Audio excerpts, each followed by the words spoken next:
Just a few months ago I bought a Tesla Model S, and loads of you have been asking what's happened to it. Well, here it is. And let's go and meet the guy who bought it. So here we go. Hello, hello. It's only Mr. Jonny Smith from the Late Break Show. Top of the morning to you all. So what do you think to your new ride? I absolutely love it.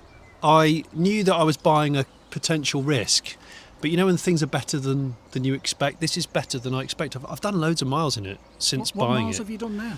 268, 280 we're on, and all the problems we've ironed out. There weren't loads actually, there were less problems than we thought. Yeah. And it's just been amazing.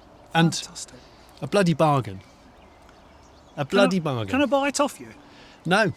Well, unless you're going to give me like a really good price, which you don't need to because you'll just buy your own. Oh!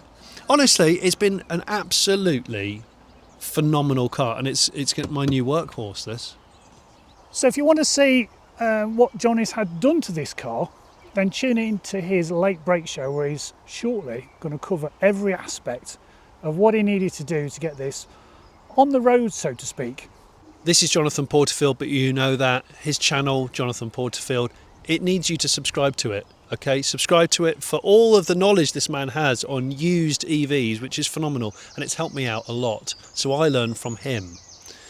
He doesn't learn anything from me. I learn a lot from him on how to make videos, and he rescues cars from my era, which makes me feel very old but very nostalgic. So check out the Late Break Show. I'm never going to do a barn find EV, I don't think, because I don't have the expertise. That's definitely beyond me.